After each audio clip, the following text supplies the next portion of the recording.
ABŞ prezidenti Donald Trump İrana yardım edən və ya bu ölkə ilə biznes fəaliyyətini davam etdirən istənilən ölkənin böyük iqtisadi nəticələrlə üzləşəcəyini bildirib. Trump, Truth Social platformasında bildirib ki, Tehran və Vaşinqton razılığa gələ bilməyib. O, elan etdiyi tədbirləri bir ölkəyə qarşı tətbiq edilən ən sərt iqtisadi addım kimi təqdim edib. Ağ Ev liderinin sözlərinə görə, Vaşinqtonun tətbiq edə biləcəyi əlavə sanksiyalar da var. O, həmçinin dəniz blokadasını son dərəcə effektiv adlandırıb. Tehrandan səsləndirilən fikirlərin əksinə olaraq, Trump Hörmüz boğazının açıq qaldığını deyib.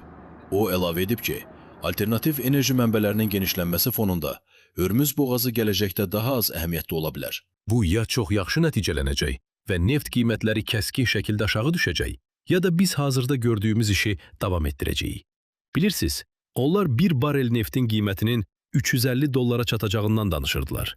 Amma bugün qiymət $84 $85 qədərdir. Biz isə böyük həcmdə neft hasil edirik. Amma başqa bir məsələ də var. İnsanlar əvvəllər heç düşünmədikləri Texas, Alyaska, Louisiana və digər yerlərdə alternativ mənbələr tapıblar. Trump həmçinin xəbərdarlıq edib ki, İranı dəstəkləmək üçün banklara, şirkətlərə, hava limanlarına və ya dövlət qurumlarına icazə verən ölkələr iqtisadi sanksiyalarla üzləşə bilər. Bu xəbərdarlıq 60 günlük atəşkəsin başa çatmasından sonra verilib.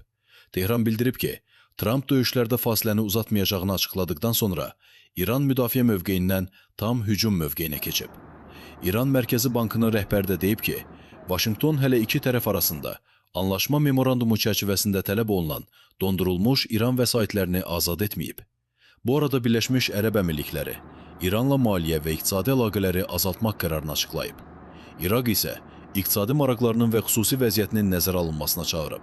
ABŞ ilə İran arasında diplomatik səylər dalına dirəndiyi bir vaxtda Hörmüz boğazından keçən gəmi hərəkətində artım qeydə alınmayıb.